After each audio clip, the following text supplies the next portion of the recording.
Neurology വിഭാഗത്തിൽ കുട്ടികളിലും മുതിർന്നവരിലും വളരെ സാധാരണമായിട്ട് കാണുന്ന ഒരു രോഗമാണ് അപസ്മാര രോഗം അഥവാ എപ്പിലെപ്സി. ഞാൻ ഡോക്ടർ വിനോദ് തമ്പി, ഇമ്പിച്ചി ബാബ മെമ്മോറിയൽ കോപ്പറേറ്റീവ് ഹോസ്പിറ്റൽ തിരൂരിലെ ന്യൂറോളജി വിഭാഗം മേധാവിയാണ്. സമൂഹത്തിൽ 100-ൽ ഒരാൾക്ക് അപസ്മാര രോഗമുണ്ട്.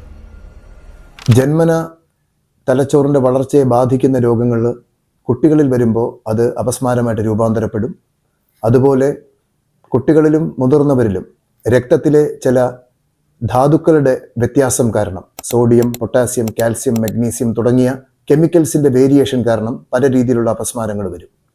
തലച്ചോറിൻ്റെ വളർച്ച പ്രാപിച്ചതിന് ശേഷവും മുതിർന്ന ആളുകളിൽ സ്ട്രോക്ക് സംബന്ധമായിട്ടും അല്ലാതെയും അപസ്മാരം വരും. ഏറ്റവും കോമൺ ആയിട്ട് അപസ്മാരത്തിൻ്റെ കാരണം ഇഡിയോപ്പതിക്, അതായത് കാരണം കണ്ടുപിടിക്കാൻ പറ്റുന്നില്ല. എല്ലാ തരം അപസ്മാരങ്ങൾക്കും ട്രീറ്റ്മെൻറ്റ് അവൈലബിൾ ആണ്. അതിന് രക്തത്തിലെ ചില പ്രധാന പരിശോധനകൾ, ഇലക്ട്രോ എൻസെഫലോഗ്രാം അല്ലെങ്കിൽ EEG, പിന്നെ ഡോക്ടർ നിർദ്ദേശിക്കുന്നതനുസരിച്ച് തലയുടെ സ്കാൻ, ഒന്നില്ലെങ്കിൽ അത് CT സ്കാൻ ആകാം, അല്ലെങ്കിൽ MRI ആകാം. ചില പ്രത്യേക സാഹചര്യങ്ങളിൽ എപ്പിലെപ്സി പ്രോട്ടോകോൾ, ഇത് രോഗനിർണയത്തിന് സഹായകരമായി തീരും.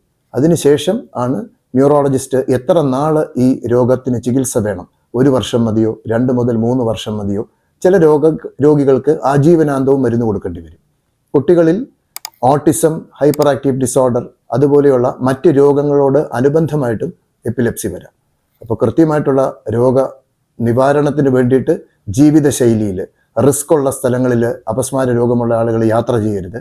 സ്വിമ്മിംഗ് പൂൾ, അതുപോലെ വളരെ ഹൈറ്റുകളിൽ നിന്നുള്ള അഡ്വഞ്ചർ ടൂറിസം, ഇതൊക്കെ കഴിവതും ചെയ്യാതെ ന്യൂറോളജിസ്റ്റിൻ്റെ ഉപദേശമനുസരിച്ചിട്ട് കൃത്യമായിട്ടുള്ള ട്രീറ്റ്മെൻറ്റ് ഫോളോ ചെയ്യുക. കൃത്യമായിട്ടുള്ള രോഗനിർണയത്തിന് വേണ്ട എല്ലാ വിഭാഗങ്ങളും, ഇൻറ്റൻസീവ് കെയർ യൂണിറ്റും എമർജൻസി സർവീസസും ഈ ഹോസ്പിറ്റലിൽ എൻ്റെ നേതൃത്വത്തിൽ ഈ ഡിപ്പാർട്ട്മെൻറ്റിൽ ലഭ്യമാണ്. Thank you.